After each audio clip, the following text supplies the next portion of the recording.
Bueno, buen día a todos. Bienvenidos a esta nueva sesión del seminario de álgebra del IMER. Hoy tenemos el gusto de presentar a un amigo de la casa, Octavio Mendoza, que nos va a estar hablando desde el UNAM. Y su charla de hoy es una introducción a la teoría de Ausander-Rayton. Entonces, bueno, Octavio, bienvenido. Gracias por haber aceptado la invitación y adelante, cuando estés listo. Bueno, muchas gracias por la invitación. Yo les voy a contar un poco, un pantallazo de qué es la teoría de Ausander-Rayton, sobre todo pensando en gente que no sabe nada de este asunto, ¿no? Veo que ahí entre ustedes hay varios especialistas, así que me disculpo ante ustedes por la presentación, que no va a haber ninguna novedad, pues, para ustedes, ¿no? Pero bueno, ¿qué es la teoría de Ausander-Rayton? Bueno, pues más o menos a principios de los 70, ya por en el siglo pasado, Auslander y Rayton introdujeron una serie de conceptos y manera de pensar las representaciones que terminaron revolucionando la teoría de representaciones de álgebra, ¿no? Bueno, esa manera de hacer las cosas culminó en una teoría que hoy se conoce como teoría de Auslander-Rayton y que es bastante importante el día de hoy. Para hacer una comparación de qué tan interesante e importante es esta revolución que se causó en esta área, me atrevería yo a comparar y decir que esta revolución hecha por Auslander y Rayton es más o menos parecida, decir en cierta manera, a la que ocasionaron en su momento Newton y Leibniz cuando introdujeron el cálculo diferencial integral, ¿sí? Entonces me voy a basar un poco en ese tipo de analogías como para tratar de ilustrar sobre todo a los que no tienen idea de qué es esto, ¿no? ¿Por qué elegí esta analogía? Bueno, porque es bastante parecido y además pues todo el mundo ha sido formado en principios de cálculo y geometría y todas esas cosas, ¿no? Y en álgebra pues es un poco más difícil, ¿no? Bien, ¿qué tipo de herramientas se usan en esta teoría de Auslander-Rayton? Pues para que tengan una idea, se requiere pues saber bien teoría de anillos, módulos, álgebra homológica, teoría de categorías y también teoría de grafos. Para empezar, esas son digamos como que las herramientas básicas, ¿sí? Así como en el cálculo, pues hay que saber bien pues algo de topología, algo de cómo se construyen los números reales y otro tipo de cosas, ¿no? Bien, para hacer la Em, analogía, Octavio, disculpa sí, una interrupción. sí, Creo que en el PDF está mucho más adelante, ¿no? Creo que estás en la página 17, ¿puede ser? sí, está puesto a propósito. Ah, ok, ok. Sí, Disculpa. sí, Vale, sí. vale. Eh, bueno, entonces vamos a hacer la analogía. Digamos, cuando uno, en matemáticas generalmente, cuando uno tiene pues algún objeto o algo de eso, uno lo que quiere es entenderlo de cierta manera para poderla sacar jugo, ¿no? Poder entender sus propiedades y todo eso. Por ejemplo, si ustedes piensan en una función de variable real de R en R, el grafo de esa función la puede ver uno como una especie de curva, digamos, en el plano real.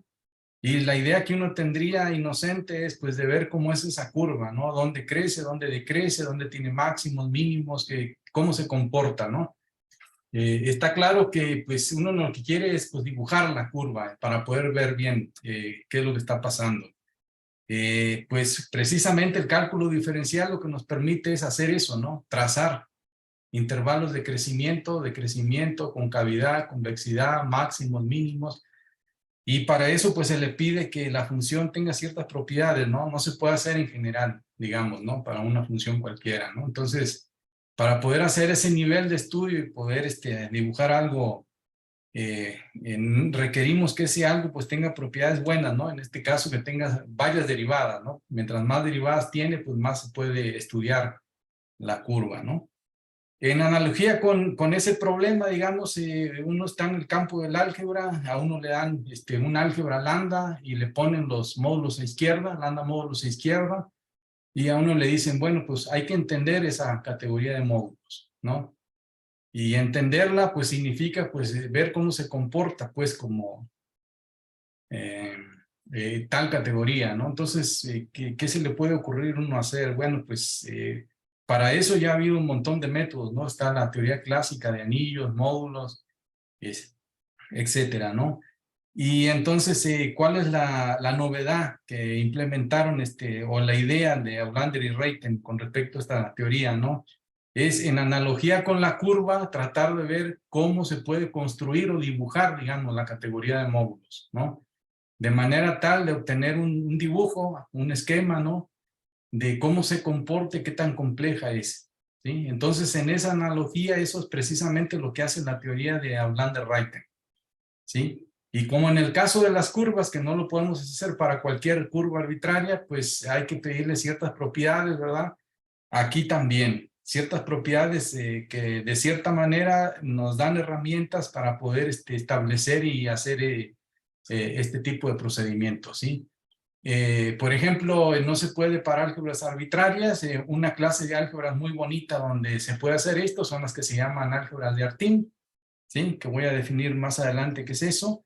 Y tampoco podemos concentrarnos de entrada en todos los módulos, ¿sí? Lo podemos hacer solo para los módulos finitamente generados, ¿sí? Entonces, ahora sí podemos ver el dibujo. Digamos, en el ejemplo 1 tenemos un álgebra de Artin, que es un álgebra de dimensión finita sobre un campo, que es un tipo particular de álgebra de Artin.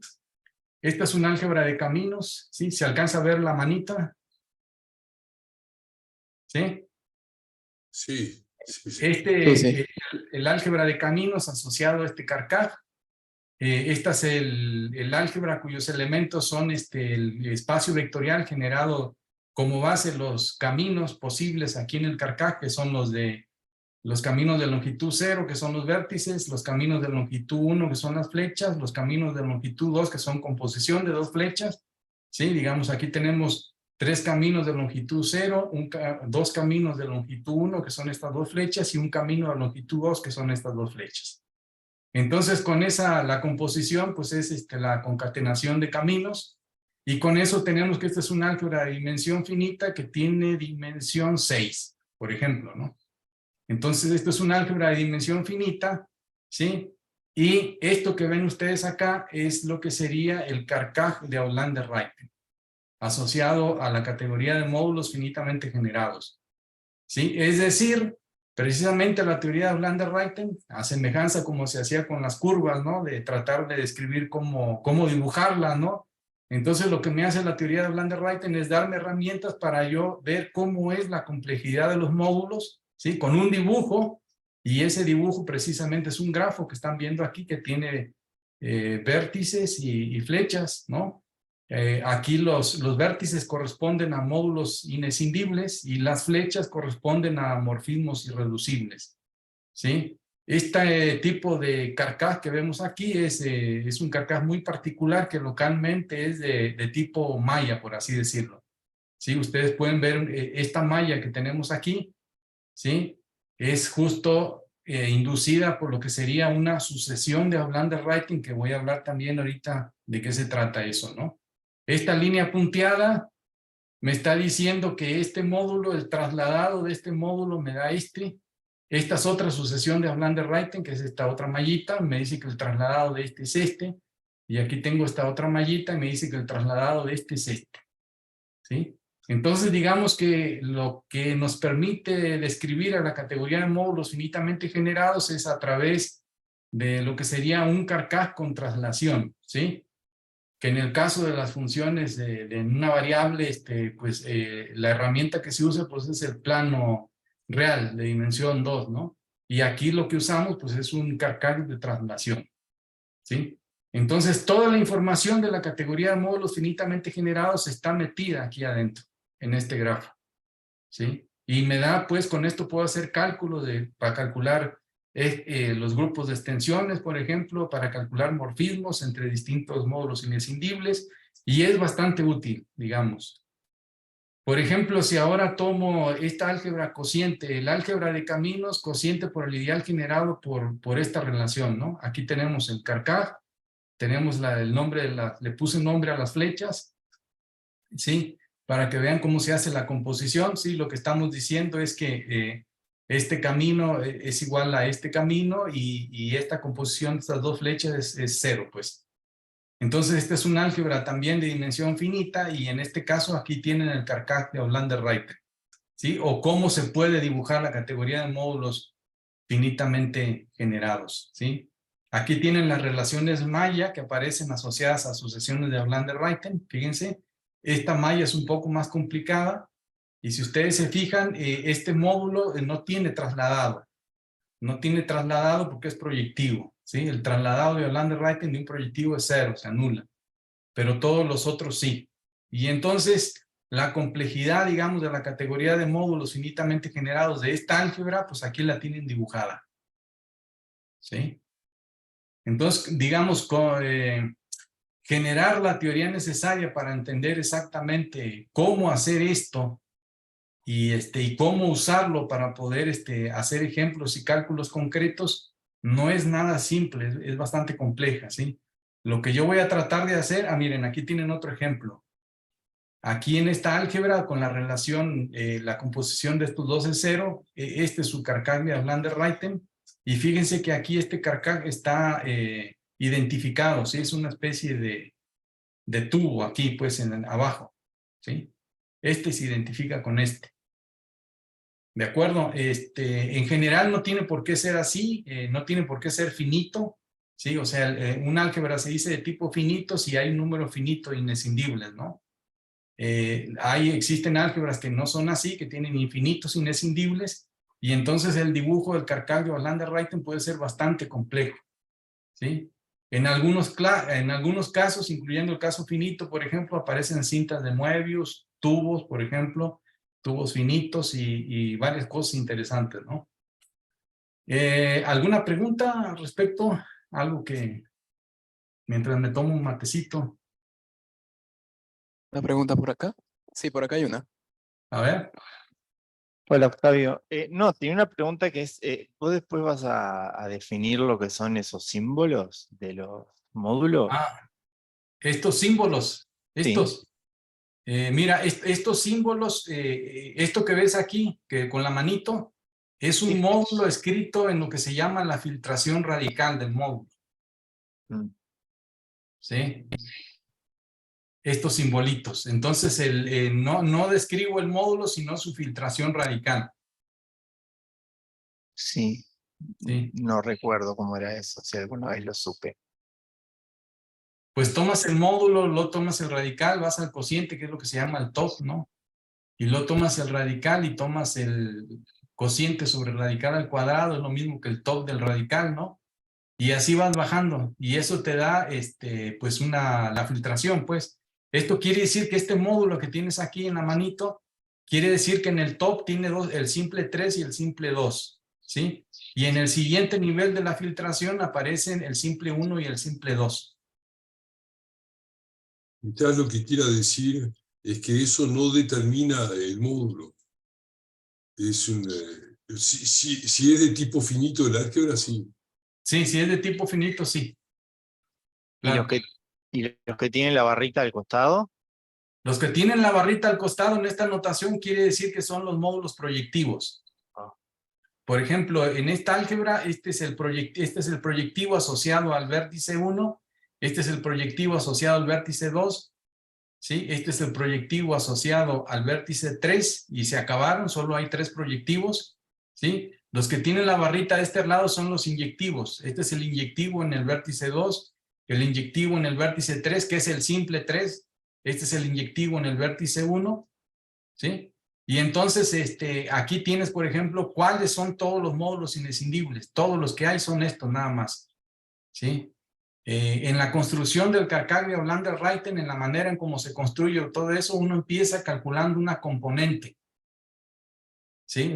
Este grafo, pues a veces se puede dividir en componentes conexas, que pueden ser un número infinito, inclusive no numerable, en el caso, cuando el álgebra pues no es de tipo finito, ¿no?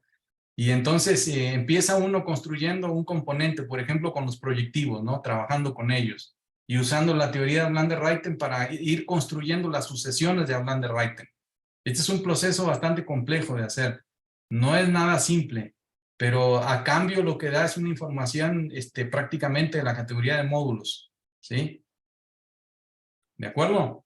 Entonces hay un resultado de Ablander, dice que si empiezas a construir una componente, cualquiera esta que sea, y esa componente llega un momento que resulta ser finita, quiere decir que ya no hay más módulos, esos son todos y el álgebra es de tipo finito.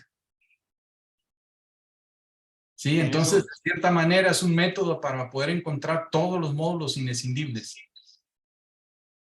finitamente generados. Claro. Y los morfismos Sí. tienen que ver con la ubicación también, de alguna manera. Sí, exactamente. Por ejemplo, hay ciertos morfismos que se llaman irreducibles, que son los que tú pones aquí. Esto quiere decir que hay un morfismo reducible en este módulo, ¿sí? Y entonces todos los morfismos que hay de este módulo en este son múltiplos. Es el espacio vectorial de dimensión 1 generado por este módulo irreducible. ¿Sí? Entonces, por ejemplo, si quieres calcular cuántos morfismos hay de este vértice a este, tienes que ver todos los posibles caminos acá en el carcaj de Hollander-Reiten, los caminos no nulos. Y con eso encuentras generadores para todos los morfismos. Entonces, digamos, en el caso finito, el carcaj de Hollander-Reiten no solamente te dice cuántos módulos inescindibles hay, sino también cómo se construyen los morfismos y cómo aparecen, pues, y cómo calcularlos. Y también se pueden calcular los grupos de extensiones. Buenísimo. Gracias. ¿Sí? ¿Puedes determinar el valor del x2 entre módulos simples, por ejemplo? Siempre me pregunté eso a partir de la información esa. Se puede, claro, sí. ¿Sí? Pero para eso hay que recordar lo que es la fórmula de Hollander-Reiten, que es la que voy a ver en algún momento también. Okay. ¿Sí? Okay. Pero sí, en principio puedes calcular todo eso y no solamente la importancia, digamos, del carcaj de Hollander-Reiten es que en analogía otra vez con el ejemplo que les di de las curvas y eso, ¿no? Que el cálculo diferencial pues fue la base de la geometría diferencial y la geometría riemanniana y todo ese tipo de cosas, ¿no? La teoría de Hollander-Reiten después se convirtió en la base de un montón de construcciones muy importantes, así, que sustentan otras áreas, sin lo cual no se puede entender nada, ¿sí? Entonces, digamos que alguien que se dedica al álgebra de cierta manera, aprender teoría de Hollander-Reiten, pues a esta altura ya es imprescindible, pues. Si quiere contar con una máquina generadora de ejemplos y de cosas, pues, para calcular cosas concretas. ¿Sí? Bien, entonces lo que voy a hacer ahora es nada más remarcar algunos conceptos que hacen funcionar a esto, digamos. Porque yo sé que esto es muy complejo, digamos, un curso de teoría de Hollander-Reiten dado de manera completa, sin saltar demostraciones ni nada de eso, y más o menos sería un curso anual para poder cursarlo de manera decente. ¿Sí? Entonces acá, no sé, tengo una hora para hablar, así que va a ser muy poco lo que voy a poder contar, pero algo para que ustedes tengan una idea de qué es lo que lo hace funcionar o algunas cosas que son importantes ahí, ¿no? Entonces, para empezar, digamos, ya les dije que son las álgebras de Artin, el buen universo donde uno se debe situar, ¿no? ¿Y qué es una R álgebra de Artin? Pues es una R álgebra donde R pues es un anillo artiniano y lambda como R módulo es finitamente generado, ¿sí? Por eso si R es K, un campo, pues que sea K álgebra de Artin es lo mismo que sea un álgebra de dimensión finita, ¿sí? Un ejemplo de un álgebra de Artin que no es de este estilo es ZN. ZN es una ZN álgebra de Artin, por ejemplo, ¿no? Para que vean que sí hay álgebras de Artin que no son de esa forma. Bien, cuando uno toma una R álgebra de Artin, pues como les acabo de decir, el objeto que nos interesa estudiar es los módulos finitamente generados a izquierda, que lo voy a anotar así por mod lambda, y esta categoría es una belleza, ¿no? Tiene un montón de propiedades homológicas muy interesantes, ¿no? Por ejemplo, para que se den una idea, si uno toma un módulo cualquiera aquí, el anillo endomorfismos es otra vez álgebra de Artin, el anillo opuesto de un álgebra de Artin es también álgebra de Artin. Si uno toma dos módulos y considera los lambda morfismos de A en B, esto es un R módulo finitamente generado, ¿sí? Por lo tanto, de longitud finita, porque R es artiniano. Otra de las bellezas que tiene esta categoría de mod lambda, donde lambda es un álgebra de Artin, es de que la existencia de dualidad, y esto es fundamental para poder, este es el kit del asunto, pues, para poder construir todo esto. ¿Cuál es la dualidad y cómo se calcula? ¿Sí? Uno toma lambda, una R álgebra de Artin, considera los módulos, R módulos finitamente generados y considera este funtor D, que por definición es R espacio K. Y este K es la envolvente inyectiva de R sobre el radical de R. ¿Sí? Si R es un campo, en este caso D, va a ser simplemente el espacio dual. ¿Sí? Tomar el famoso estrella que ustedes saben de álgebra lineal, porque en este caso la envolvente inyectiva de R sobre su radical pues va a ser R, si R es un campo, ¿de acuerdo? Entonces esta dualidad que existe de mod R en mod R tiene una cosa muy interesante. Si esta D la restringo a mod lambda, va a parar a mod lambda op. Lambda op es el anillo opuesto y estos son, lo pueden ver como los módulos a derecha, lambda módulos a derecha. Entonces la D restringida aquí me manda lambda módulos a izquierda en lambda módulos a derecha. Y si este funtor lo restringo aquí, manda lambda módulos a derecha en lambda módulos a izquierda. Y es también una dualidad. ¿Sí? Y eso pues no sucede en general para álgebras arbitrarias, no, eso no, en general no, es difícil pues construir las dualidades, pero en este caso, por ser álgebra de Artin, es posible probar eso, ¿sí? Bien, otra de las cosas interesantes que tiene estas cosas es el llamado proceso de proyectivización de Outlander, ¿no? Que es una cosa interesante desde el punto de vista teórico y que aparece como método para pruebas de en muchos teoremas que se fabrican ahí, ¿no? Es, digamos, un caballito de batalla, ¿no? ¿Y cuál es la idea de esto? Uno toma lambda, un álgebra de Artin, toma un módulo finitamente generado y consideramos la clausura aditiva de M. ¿Qué es la clausura aditiva de M? Pues son todos los módulos que son sumandos directos de coproductos finitos de M. Es usar de M, ¿sí? Por ejemplo, si ustedes toman lambda como lambda módulo izquierda y toman su clausura aditiva, lo que les van a obtener son todos los proyectivos finitamente generados, ¿sí? Entonces, método de proyectivización de Outlander me dice es que si yo tomo mod lambda y tomo ATM, hay el funtor lambda de M espacio manda lambda módulos a gamma módulos, donde gamma es este anillo de endomorfismos opuesto. Y lo que va a hacer es que cuando lo restringo a ATM me da una equivalencia de categorías entre ATM y los módulos proyectivos aquí. ¿Sí? Si ustedes, volviendo a las semejanzas que hay, digamos, con geometría y análisis, se pueden imaginar a mod lambda como si fuera una especie de superficie, digamos, que M es un punto ahí y que ATM pues es un entorno pequeñito ahí. Entonces, este funtor lo que les está haciendo es localmente aplanarlo, pues, volver todo ATM proyectivo. ¿Sí? Este método se usa mucho a lo largo, pues, del desarrollo de la teoría. Otro teorema importante que tenemos ahí es el teorema de Krull-Schmidt, que dice que básicamente si ustedes toman un módulo finitamente generado no nulo, se puede descomponer de manera única como una suma directa finita, ¿sí? Y esta es única hasta isomorfismos y permutaciones, pues, de los sumandos que aparecen aquí. Eso quiere decir que, pues, si ustedes quieren estudiar los módulos finitamente generados, solo basta considerar, pues, los módulos inescindibles, ¿sí? Por eso en el CACAG de Outlander-Rayten solo aparecen los inescindibles. ¿De acuerdo? Y una manera de probar el teorema de Krull-Schmidt es a través del método de proyectivización, porque con este método podemos asumir que el módulo A es proyectivo, ¿sí? Y aplicándole el funtor top, que es tomar un módulo cociente sobre su radical, ¿sí? El problema de que esto valga para proyectivos se traduce a que esto valga para módulos semisimples finitamente generados, y eso es válido por el teorema de Jordan, ¿sí? ¿Cómo es que se llama ese de las, ya me olvidé el nombre de las series de composición, ¿sí? De que todas tienen la misma longitud y todo eso. Jordan Holder. Ese, Jordan Holder.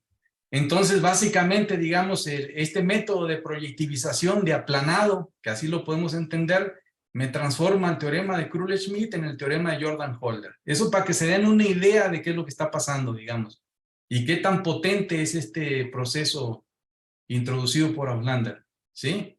¿Hasta aquí alguna pregunta? Mientras me tomo otro mate, que ya me estoy ahogando acá de hablar. Por acá creo que no, ninguna.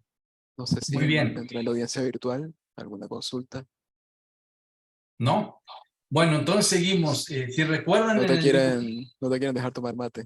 No me quieren dejar tomar mate, a ver. Bien, habíamos hablado del trasladado de Auslander-Reiten. Y el trasladado de Auslander-Reiten, para construirlo, no es algo que es simple, ¿no? Pero voy a tratar de explicarlo acá, ¿no? Para ello vamos a necesitar estos dos funtores, estrella y estrella OP. ¿Sí? Claro, como siempre, lambda es una R álgebra de Artin. Entonces, consideramos este funtor estrella, por definición es ohm lambda, espacio lambda, que manda lambda módulos a izquierda a lambda módulos a derecha, ¿sí? Aquí lo volvemos a aplicar otra vez, entonces me manda lambda módulos a derecha a lambda módulos a izquierda. Fíjense que aquí tenemos los proyectivos, lambda módulos proyectivos a izquierda, aquí tenemos los lambda módulos proyectivos a derecha, y cuando este funtor lo restringo, esto me da una dualidad de categorías, ¿sí? Y lo mismo pasa cuando restringo esto, ¿sí? Pero si ustedes recuerdan, ya teníamos otra dualidad que era esta, la D, la que se llama como usual. Entonces, si compongo estas dos dualidades, lo que voy a obtener, la composición de la estrella con la dualidad, es lo que se conoce como el funtor de Nakayama, que es importantísimo también en la teoría de representaciones. Y entonces este funtor de Nakayama, que es la composición de estas dualidades, lo que me va a dar es una equivalencia entre los proyectivos finitamente generados a izquierda y los módulos inyectivos finitamente generados. ¿Sí? ¿De acuerdo? Muy bien. Ahora, otra de las cosas importantísimas que permite que la teoría funcione es que la categoría de módulos finitamente generados, donde lambda es un álgebra de Artin, tiene cubiertas proyectivas, ¿sí? Y esto es fundamental para poder armar toda la teoría, ¿no? Para los que no se acuerdan o no saben qué es una cubierta proyectiva, aquí puse la definición, ¿sí? Se requiere la noción de epimorfismo esencial. ¿Y qué es un epimorfismo esencial? Pues es un epimorfismo F de X en Y que verifica la siguiente condición, ¿no? Cada vez que yo tomo un G que va de Z en X, si la composición de F con G es epi, necesariamente G es epi. Eso es epi esencial. ¿Y qué es una cubierta proyectiva de un módulo? Pues es un epi esencial donde este módulo de aquí es proyectivo. ¿Sí? Ahora, las cubiertas proyectivas tienen propiedades interesantes. Por ejemplo, se prueban usando pues que este es un álgebra de Artin, que todo módulo finitamente generado tiene cubierta proyectiva. ¿Sí? Y también que si hay otra cubierta proyectiva, esta esencialmente es única hasta isomorfismos. ¿Sí? Entonces esa noción de cubierta proyectiva, digamos, es como la manera más económica de cubrir el módulo M a través de un proyectivo. Esa es la idea que puede uno tener en la cabeza, ¿no? Bien, ahora, el hecho de que haya cubiertas proyectivas en mod lambda tiene un efecto bastante interesante en la categoría de módulos. Eso hace que justamente estos módulos finitamente generados sea esencialmente pequeña.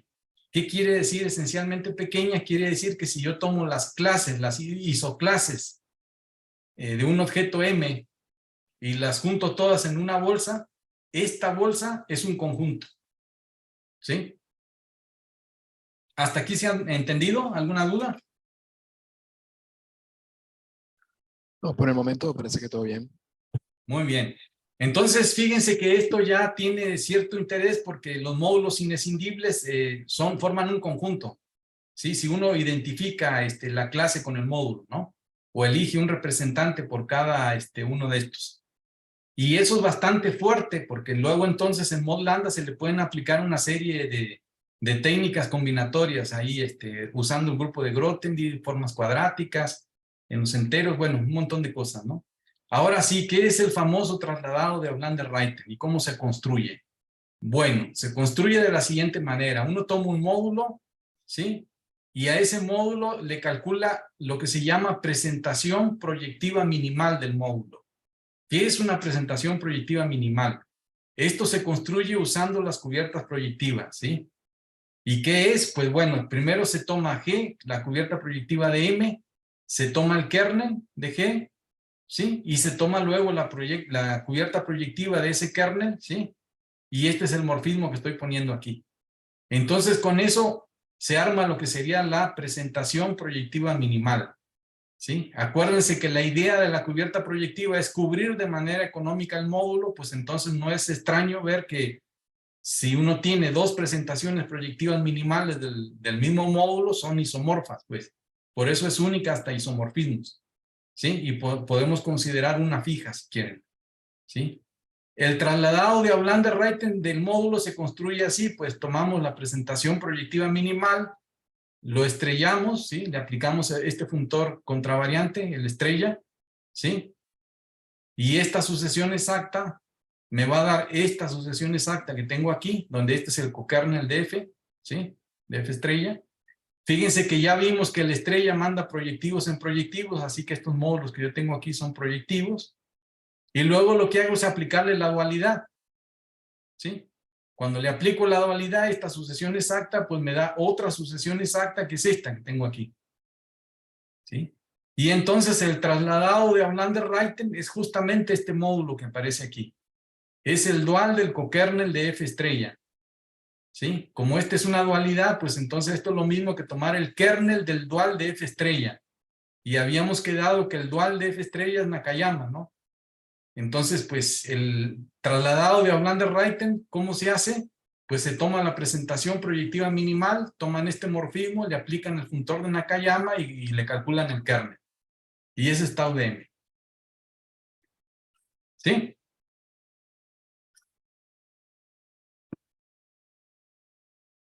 Este trasladado que tenemos ahí, tiene algunas propiedades básicas que les voy a enumerar aquí para que vean cómo se comporta.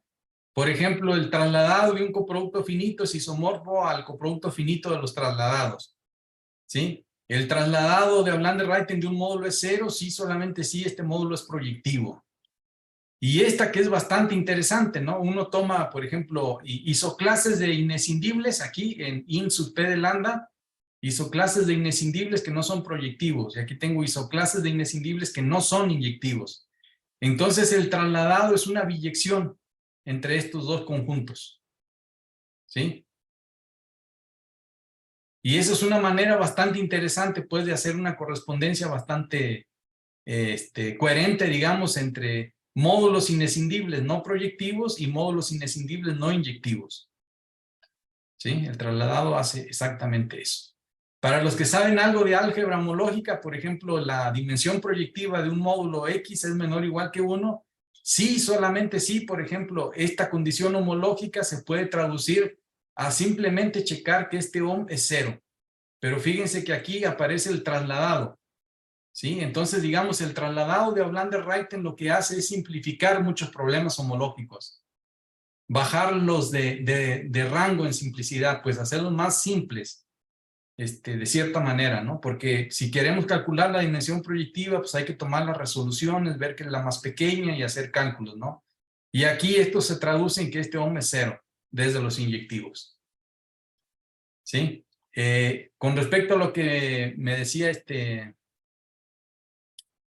Clow, una de las joyitas que hay aquí en la teoría de Aulander-Reiten es la famosa fórmula de Aulander-Reiten, ¿sí? Donde pues la idea que ellos tuvieron es primero es construir lo que se llama la teoría estable de módulos, que es tomar mod lambda y hacer un cociente de categorías, ¿sí? Y después descubrieron que ese cociente tiene mucho que ver con los grupos de extensión y la conexión es bastante bonita. Fíjense, aquí les escribí una de ellas, son dos fórmulas, pero yo escribí una nada más. O sea, si ustedes toman M y N, dos lambda módulos, y consideramos el submódulo I de M en N, formado por ¿quiénes? Por todos los morfismos, ¿sí? O sea, F va a estar aquí, si se factoriza a través de un inyectivo. Este es un R submódulo Y si yo tomo el cociente con el ohm, lo voy a llamar ohm barra arriba. ¿Sí? Y ese me va a dar un R módulo finitamente generado. Entonces la fórmula de Aulander-Ruyten dice que si ustedes quieren calcular el X1 entre M y N, me va a dar isomorfo a aplicarle el dual. Acuérdense que este manda R módulos finitamente generados en R módulos finitamente generados, ¿sí? Y este es un isomorfismo de R módulos. ¿De quién? De tomar este cociente, ¿de quién? De N y el trasladado de M. ¿Sí? Entonces fíjense cómo el X1 ahora se convierte, es el dual de un ohm, pero en una categoría cociente. ¿Sí? Te puedo interrumpir, pero Sí. eso no lo ves, la dimensión no la ves en el carcaj de Aulander-Ruyten. ¿La qué, perdón? La dimensión del X1 no la podés leer directamente en el carcaj de Aulander. No. Lo que puedes saber es si es 0 o no. Sí. Y dependiendo qué tan complicado o no sea ese carcaj, quizás también puedes encontrar generadores aquí. Ok. ¿Y hay alguna fórmula análoga que conoces para X2, por ejemplo? Pues tienes que aplicar la sisigia. Ah, sí. Porque acuérdate que el X2, por ejemplo, de la sisigia, el X1 de la sisigia de M con N, pues es el X2 de M en N. Claro. O problema é que para ver a sisigia em el quiver de Aulander-Ruyten não é tão simples, né? Bueno, la descompones en sumandos directos inescribibles. Sei a definição, mas é que o que Sim. Claude perguntava é se o quiver de Aulander-Ruyten mirando, uno podia imediatamente saber quanto vale o X2. Com um trabalho, puedes, mas... Sí, con un trabajo, sí, hay que hacer este cálculo, sí. Pero bueno, eso ayuda bastante también. Gracias, Octavio, y también Eduardo, por traducir. Muy bien. Entonces, ahora vamos a introducir qué son las sucesiones de Aulander-Ruyten y qué son los morfismos irreducibles, que como ustedes vieron hasta el principio dije que estas dos cosas son esenciales ahí para esto, ¿no? Entonces, bueno, que para eso necesitamos hablar de epimorfismos que se escinden y monomorfismos que se escinden, que a mí me gusta llamarlos así, split epi y split mono, ¿no? Si uno tiene un morfismo F de X en Y, decimos que este F es split epi si existe un G que va de Y en X, tal que F con G es la identidad en Y. ¿Sí? Y si la identidad se da del otro lado, pues entonces F es split mono. Estos van a ser fundamentales para las definiciones que vienen, ¿no? Otra noción que es también importante es lo que se llaman morfismos minimales a derecha y a izquierda, ¿no? Su correspondiente. Recuerdo, ¿no? Que F es minimal a derecha si cada vez que yo tengo este diagrama conmutativo, cualquiera que sea G necesariamente es un isomorfismo, ¿sí? Estos morfismos minimales a derecha, ejemplos de ellos son precisamente las cubiertas proyectivas. Por ejemplo, si uno tiene un epimorfismo de P en M con P proyectivo, vamos a tener que este F es cubierta proyectiva si, solo si este morfismo F es minimal a derecha. ¿Sí? La noción dual es minimal a izquierda, ¿sí? Tenemos esta situación, minimal a izquierda quiere decir que si esto conmuta, cualquiera que sea el H tiene que ser iso. ¿Sí? Y un ejemplo de esta situación son justamente las envolventes inyectivas, ¿no? O sea, si uno toma G, un M en I, con I inyectivo, mono, entonces va a ser envolvente inyectiva si es minimal a izquierda. ¿Sí? Entonces, morfismos minimales a izquierda, a derecha son muy importantes para poder definir los morfismos minimales que casi se dividen a derecha, que son los componentes fundamentales de las sucesiones de Aulander-Ruyten. ¿Sí? Entonces, decimos que un F de B en C es minimal, casi se divide a derecha, y lo pongo así, M, C, D, D. ¿Ah? ¿Sí? ¿Qué pasa? Si este es minimal a derecha, y también es casi se divide a derecha. Casi se divide a derecha, ¿qué quiere decir? Quiere decir que este F no es split epi, y cada vez que yo tomo un no split epi que termina aquí, se factoriza a través de F. ¿Sí? Dualmente también tenemos la noción de minimal casi se divide a izquierda. Y es lo que ustedes se imaginan, es que G sea minimal a izquierda y que G sea casi se divide a izquierda. Y casi se divide a izquierda, ¿qué quiere decir? Que este no es split mono y cualquier otro no split mono que salga de aquí se factoriza a través de G. Esta factorización no es única, existe nada más. ¿Sí? Ejemplos de estas situaciones, por ejemplo, valga la redundancia, si ustedes toman un proyectivo inescindible, la inclusión del radical de P en P es minimal, casi se divide a derecha. ¿Sí? Y si ustedes toman un inyectivo inescindible, la proyección canónica de I sobre su zócalo es minimal, casi se divide a izquierda. ¿Sí? Así que al menos para los proyectivos y los inyectivos, pues estas cosas existen. ¿Sí? Para que se den una idea de lo potente que es esto, por ejemplo, si uno toma un morfismo F de B en C, el hecho de que F sea casi se divide a derecha obliga ya a que C sea inescindible. Y si F fuera casi se divide a izquierda, esto obliga a que B sea inescindible. ¿Sí? Y uno de los teoremas básicos de la teoría de Aulander-Reiten es que justamente todo morfismo M admite un morfismo minimal casi se divide a derecha que termina en M. Y si ustedes toman otro, son isomorfos. ¿Sí? Entonces, los morfismos minimales casi se dividen a derecha para un módulo M existen y son únicos hasta isomorfismos. Y lo mismo pasa si tomo un módulo con M inescindible, ¿sí? Si yo tomo un módulo N inescindible, voy a tener un morfismo minimal casi se divide a izquierda que sale de N y este es único hasta isomorfismos. ¿Sí? Y ahora, ¿qué es una sucesión de Aulander-Reiten? Pues es una sucesión exacta como esta, donde F es minimal casi se divide a derecha y G es minimal casi se divide a izquierda. ¿Sí? Y uno se preguntará, si yo tengo una sucesión de Aulander-Reiten, ¿cómo se relacionan estos dos módulos de las puntas, el C y el A? Y lo que se prueba con la teoría es que justamente el trasladado de C es isomorfo a A. ¿Sí? Y por lo tanto, pues C va a ser el trasladado inverso de A. ¿De acuerdo? Y otro de los teoremas básicos es que las sucesiones de Aulander-Reiten existen. Por ejemplo, si uno toma un módulo inescindible no proyectivo C, uno va a encontrar una sucesión de Aulander-Reiten que termina en C. Y si uno toma un módulo A inescindible no inyectivo, uno va a encontrar una sucesión de Aulander-Reiten que empieza en A. ¿Sí? Probar este teorema requiere bastante de álgebra homológica. Bastante. Y de teoría de categorías. Sí. Digamos, para no hacerlo más complicado, aquí nada más voy a decir que las sucesiones de Aulander-Reiten, que empiezan en tau de C y terminan en C, las podemos ver como generadores del zócalo en los grupos de extensiones. Sí, es nada más algo, ¿cómo se llama? Una curiosidad, ¿no? Muy bien, ahora sí vamos a ver qué son los morfismos irreducibles, que también forman parte de lo que sería el carcaj.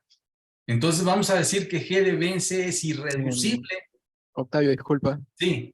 Tenemos una pregunta acá de Diego. Él dice que si entonces los morfismos que casi se dividen se pueden utilizar como herramientas para detectar módulos proyectivos e inyectivos finitamente generados. Bueno, eso ya los tenemos de entrada, ¿no? Los proyectivos y los inyectivos. A través de las familias completas de idempotentes ortogonales. Ok. Y usando la dualidad de eso, pues ya tienen los inyectivos. Digo, cuando uno construye el carcaj de Aulander-Reiten, uno justamente empieza con esos. O bien con los proyectivos para poder encontrar la componente que contiene a ellos, ¿no? O bien con los inyectivos. Entonces, esa información la tenemos controlada, ¿no? Lo que no sabemos es cómo son el resto de los módulos inescindibles. Ahí ¿Sí? se entendió. Gracias. Bien. Entonces, ¿qué quiere decir que un módulo es irreducible? Perdón, un morfismo de B en C es irreducible. Quiere decir que ese morfismo... acá está la definición.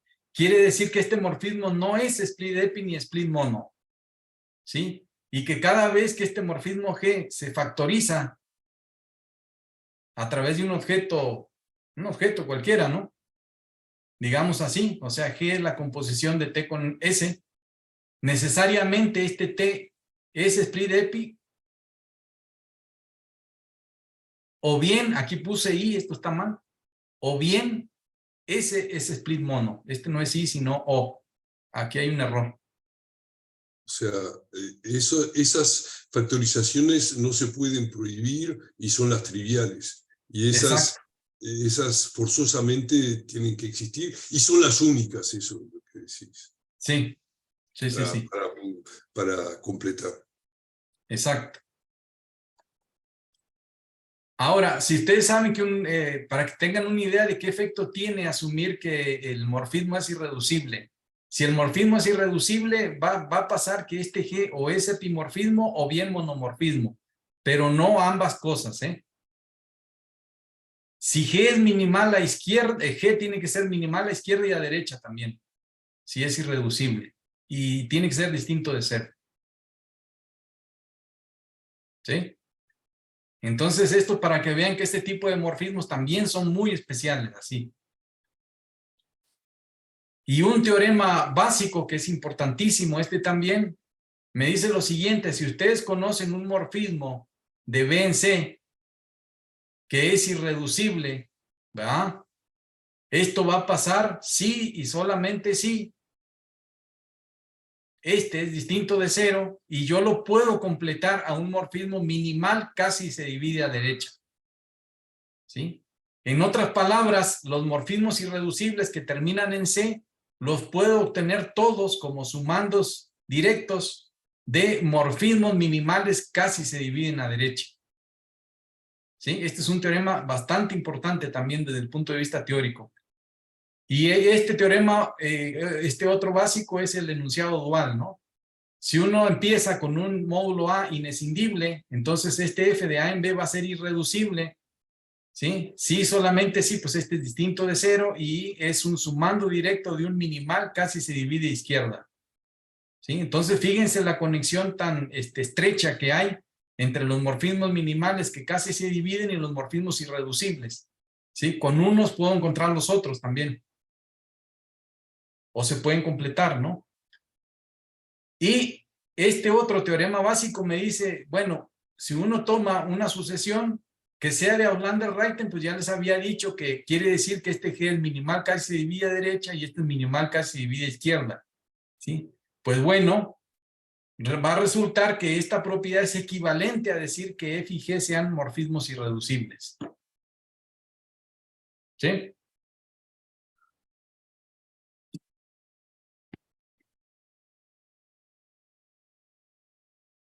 Uno se podría preguntar, por ejemplo, el término medio de una sucesión de Outlander-Reiten. Aquí tienen ustedes una sucesión de Outlander-Reiten que termina en un módulo inescindible no proyectivo C, y a uno le interesaría cuántos sumandos tiene este inescindibles, ¿no?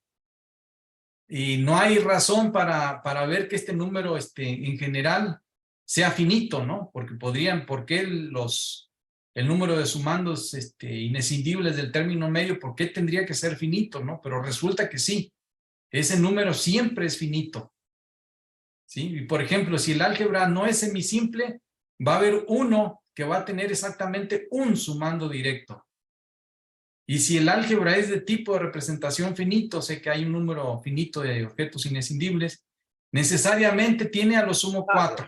Otávio, é Sí, verdade que dado um C, el B tem que ser, somando tem que ser finito. O que passa é que há um limitante para todo o número de somando que funciona para todas as sequências das Underwriting. Porque dado um C, é verdade que B só se pode decomponer de uma maneira finita, porque B é finitamente generado.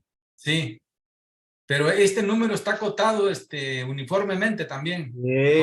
Isso que é. Sí, sí, sí. O sea, si tú te fijas en todas las sucesiones de Outlander-Reiten, hay una cota para la cantidad de sumandos que admiten su término medio.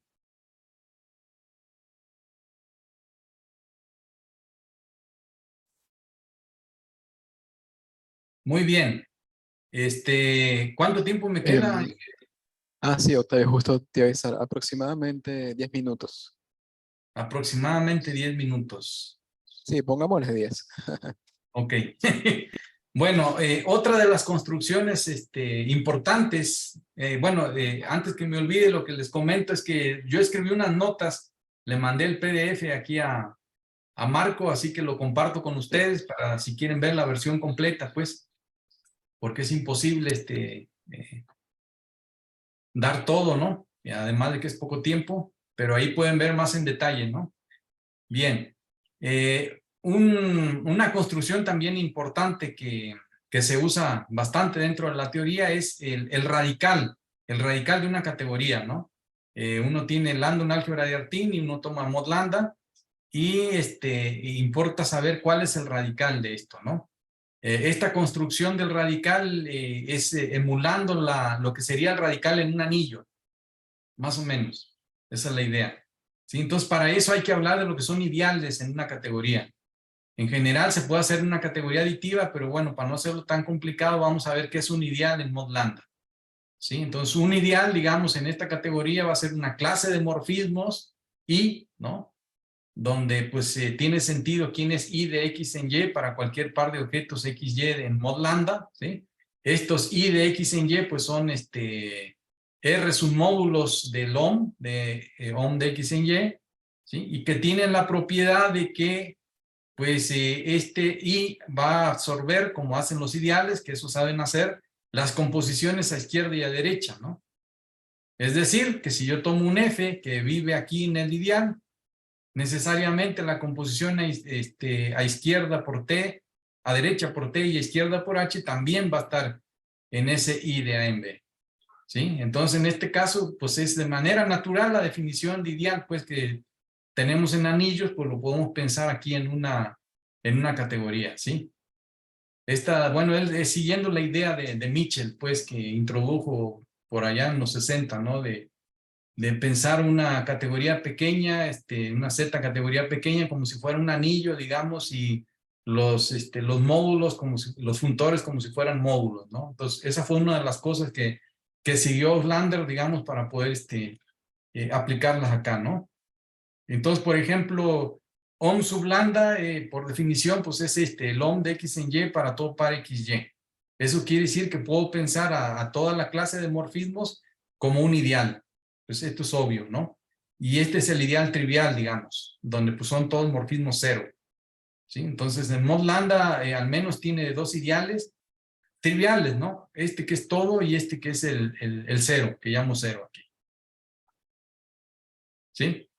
Si uno tiene dos ideales mod lambda o dados dos clases de morfismos, decimos que este está contenido acá, pues si pasa esto, ¿no? Lo cual pues es usual. ¿Sí?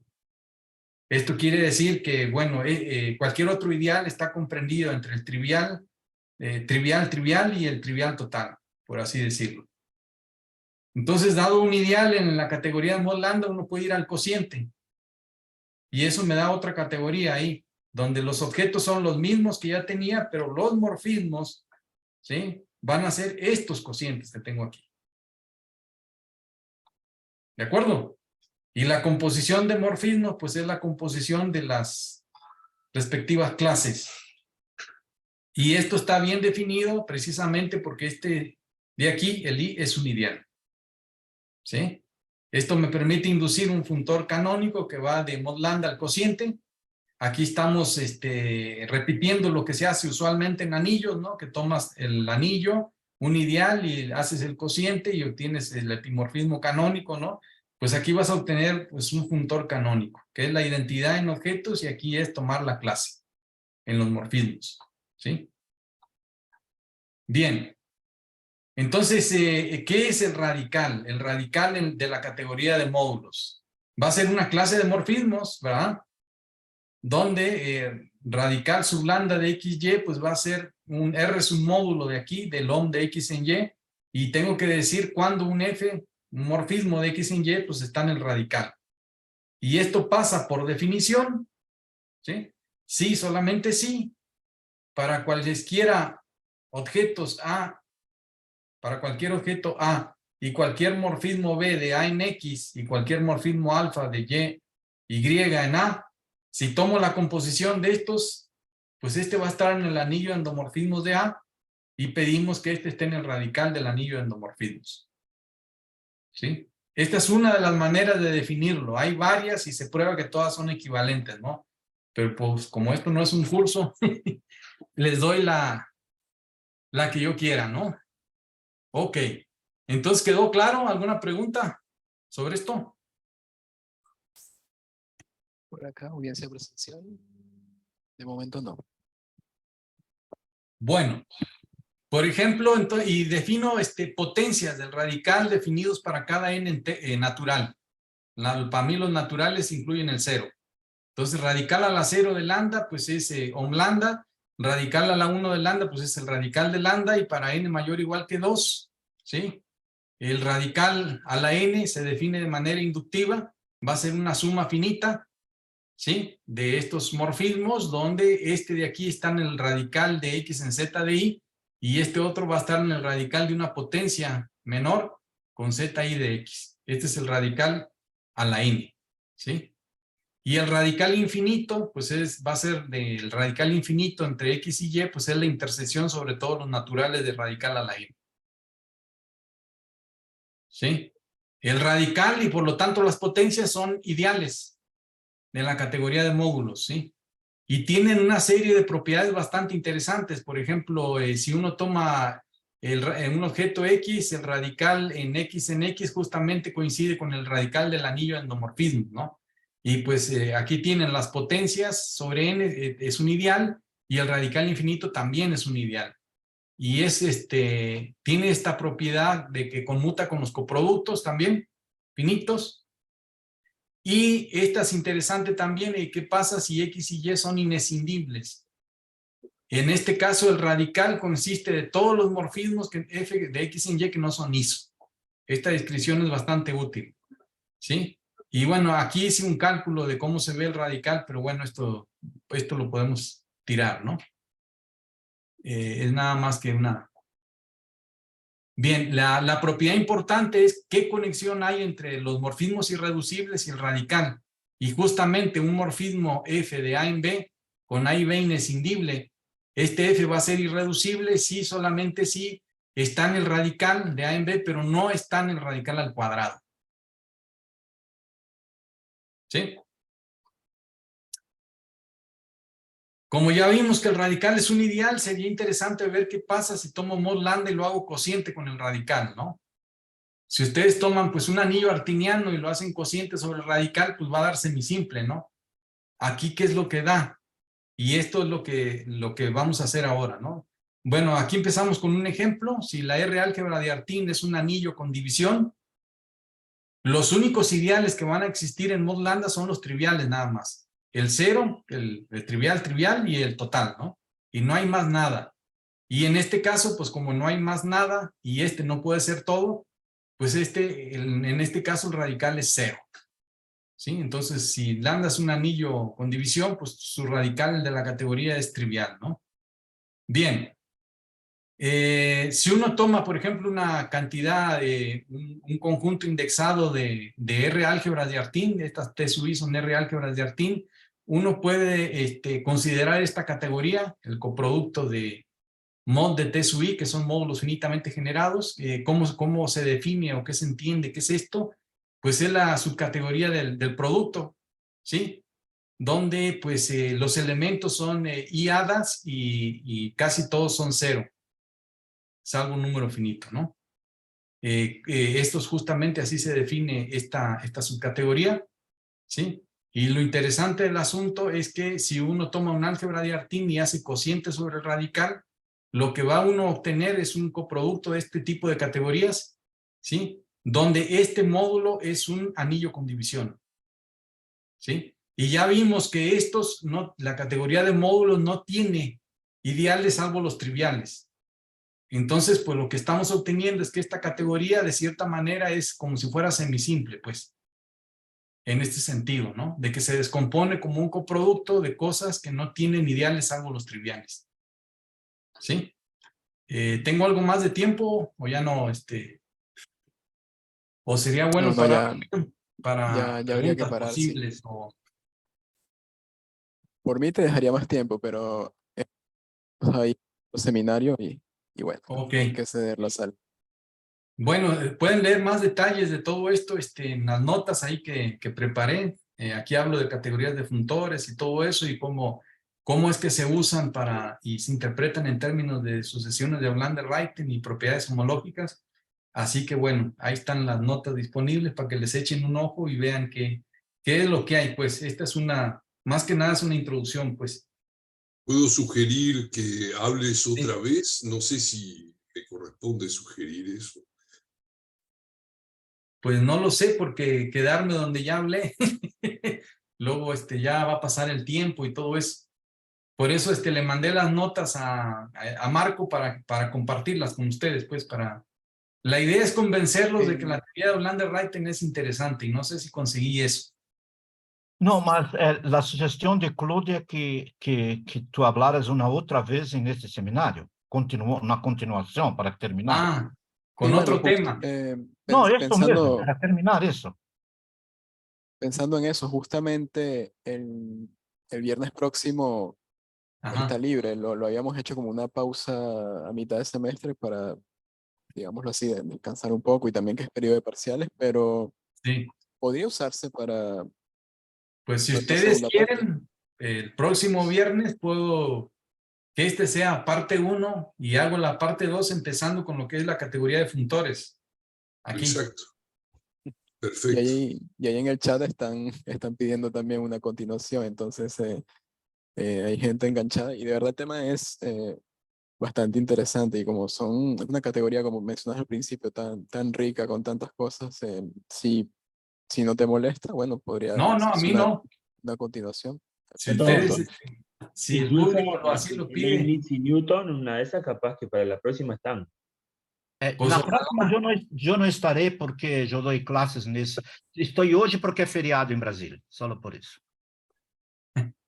Bueno, lo de Newton y Leibniz fue una comparación que se me ocurrió como para motivar sobre todo a la gente que no, porque como Sí, acá Marcos me dijo que iba a invitar a gente de primaria, secundaria y todo eso, digo, por ahí aparece alguien que no sabe nada de álgebra, que está en cero y después se me hacía demasiado abstracto y complicado ya soltarme con todo esto. Entonces, dicen por eso que es en que hice la Alemania e Inglaterra comparación. se sintieron ¿Cómo? los terremotos así en Alemania e Inglaterra, pero se ve que se movió algo allá.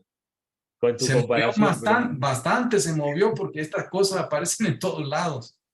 se Sí. movieron las tumbas de Leibniz y Newton con tu comparación, pero bien, bien. Claro. Yo lo considero así, no sé qué opinan Eduardo y Eu, ao ¿cómo? princípio, não pude estar, porque tive que atender a Regina, então não sei do que estão falando. Eu entrei um pouquinho tarde. Uma outra coisa que eu queria falar para os que estão vendo isso por primeira vez, a definição de almost split. Tu dizes que todo não split EP se levanta. E isso tem que dizer, porque se tu não disseras essa propriedade, só para dizer isso, se tu não puseres isso, aí simplesmente a sequência ascende, né? Sí, Isso pero está en la definición, Eduardo. Não, eu disse que para quem está vendo isso por primeira vez, é interessante ok. dizer que uno define dessa maneira, porque se não puser essa propriedade, essa de que para os que não são split e EP se levanta, se uno puser essa propriedade, estarias dizendo simplesmente que a sequência scinde, que isso scinde. Claro. Né? Quer dizer, essa propriedade que tu levantas os que são não split EP, é importante dizer isso, senão não estarias definindo nada, isso só para dizer. Sí, exactamente. Sí, por eso es que aparece acá. Isso. Digamos que un nivel de complejidad 0 es considerar sucesiones que se cinden, pero eso es el caso semisimple. Eso. Sí, entonces el otro caso es considerar sucesiones que no se cindan. Entonces, ¿qué pasa con estos morfismos? Hay que pedirles algo extra para que tenga sentido, ¿no? Entonces, pues esta propiedad pues, es bastante natural. É bastante natural. ¿Verdad? Y luego, pues de cierta manera tiene que ser universal esto, de cierta manera, ¿no? De que por eso se pide la minimalidad derecha. Agora, eu tenho uma outra observação. Quando disseste la dualidade. Sí, al principio. Isso. Eu pergunto o seguinte, suponga que haja uma outra dualidade entre lambda mod e lambda op mod. Por exemplo, se lambda é uma álgebra simétrica, el ROM sobre lambda é uma dualidade. Será que as duas dualidades são equivalentes ou não? Eu creio que são. Creio que Auslander uma vez me digam que qualquer dualidade entre mod lambda e mod lambda, duas dualidades são sempre equivalentes, pero não me vem a prova imediatamente. Lo que sí se puede hacer es con esta dualidad que ya existe, escribir otra.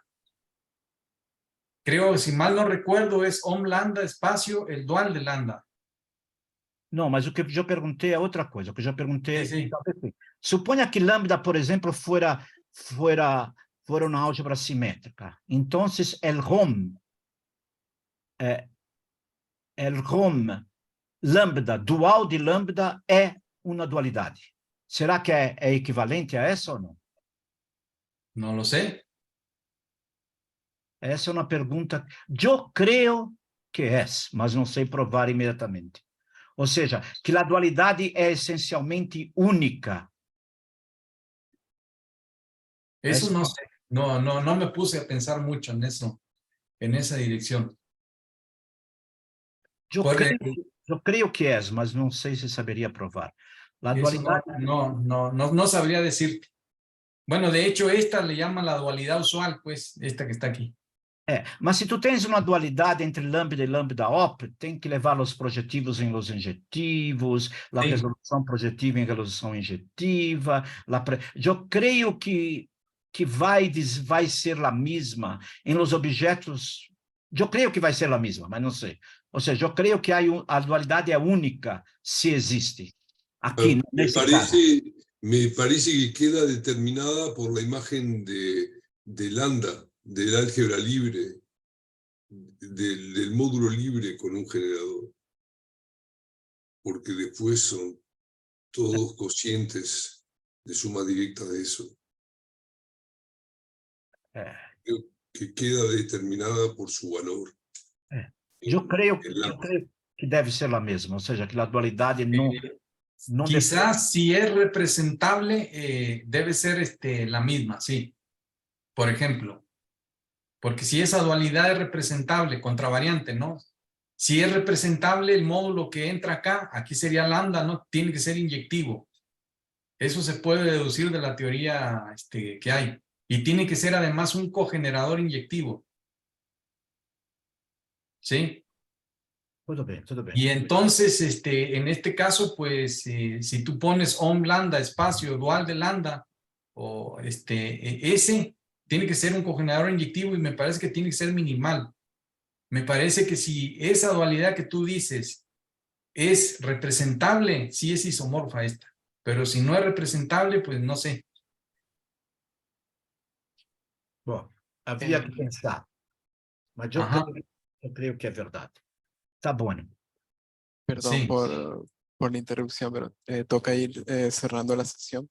Tá bom. Entonces, bueno, vamos a agradecerle a Octavio por la bonita charla. Le damos un gran aplauso desde acá.